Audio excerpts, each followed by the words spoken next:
How to create stunning images to go with your content. If you want to get more from your content marketing, then you need to stop thinking of your content as stuff you use to fill your website. Instead, you need to start thinking of content as though it were a product. This is a product that is just as exciting as anything you might sell, and as such, it deserves all the same buzz, marketing, and attention. And this means that you need to adorn your content with the right images and the right layout to make it look beautiful.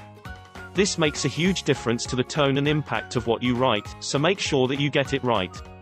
The problem? Getting stunning images can be hard. Stock images are expensive, and using images from Google Images often means facing copyright issues.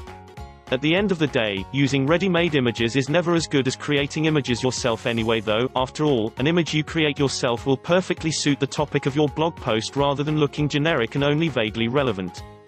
Fortunately, if you can invest in a good camera, even a decent phone camera, then you can start adding impressive images to your content that will take it to the next level.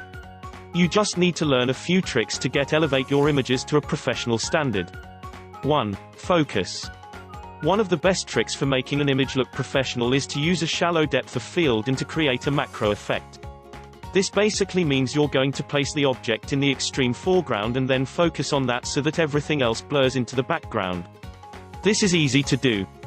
On a smartphone, you simply need to double tap on the object in the extreme foreground and subtly change the distance until the camera locks on. If you have a DSLR or a mirrorless camera, you can do the same thing by setting the camera to manual focus and then changing the focus until it looks just right. 2. Composition. When photographing something up close like this, whether it is a keyboard, a phone, a dumbbell or anything else, it can often be fun to get a more dynamic angle. An upward shot will make the object appear larger and more important, for example.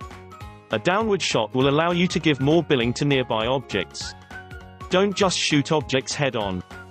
Think about more interesting angles and positions.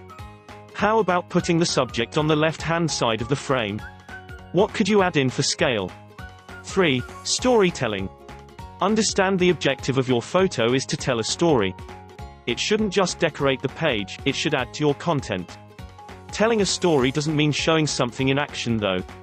Often it means showing the aftermath or setup to an event and then letting the viewer fill in the blanks.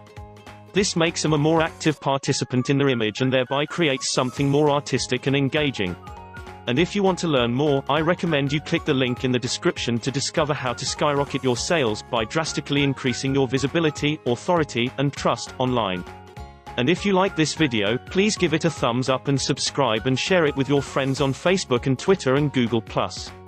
Thank you for watching and see you next time.